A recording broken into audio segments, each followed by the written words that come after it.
Pourquoi y a-t-il une nécessité d'être créateur ou créatrice?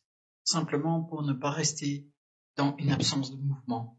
Peu importe le type de créativité, il n'y a pas un jugement de valeur à porter sur la créativité de qui que ce soit, mais évidemment à ressentir qu'à l'intérieur de soi, on est mis en mouvement par sa propre écoute intérieure qui est dans la créativité.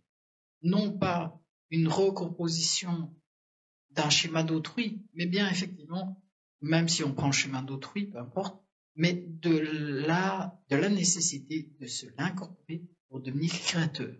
Alors, il faut vraiment voir qu'on a seulement une écoute à soi-même qui est de plus en plus constante pour être là, dans cette capacité intérieure et son besoin multiple et varié d'avoir une nouvelle créativité, afin simplement d'être dans son esprit. Et cette création se dit tout au long de notre vie, sauf qu'on n'en prend pas ni compte ni effet. On le voit effectivement quand on tombe et qu'on chute.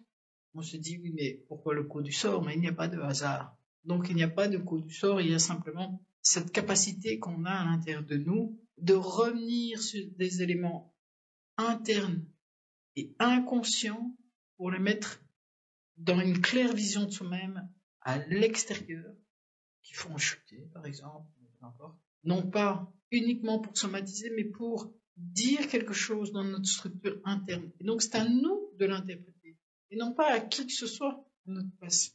Même si la personne nous ouvre des pistes, comme le fait effectivement cet audio, il faut qu'on aille voir dans sa structure, car chaque structure est vraiment particulière, comme chaque ADN est particulier. Vous me direz, il y a des clones maintenant, on reproduit les choses. Oui, mais on perd effectivement une information qui est précieuse, qui est celle de la particularité. Il n'y a pas d'autre chose dans notre existence, c'est notre particularité qui fait notre richesse. Et c'est une richesse bien plus profonde qu'on ne peut la capter. Et on commence à devenir subtil quand on commence à être créatif et à voir qu'on est créateur à tout moment. Évidemment, si ça passe par des choses négatives, on ne les veut pas. Et évidemment, quand ça passe par des choses positives, on est bien content. Mais ça ne nous fait pas autant d'effet que les choses négatives. Et la remise en question de notre propre pouvoir de création ne vient que dans ce questionnement qui est malheureusement souvent lié au fait de la souffrance.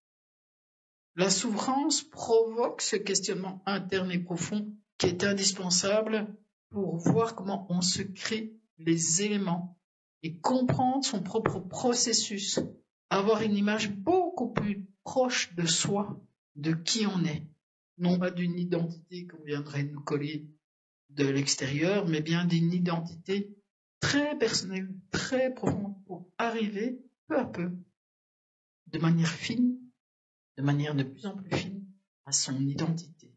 Son identité où l'écoute intérieure est la principale pierre de développement et d'évolution.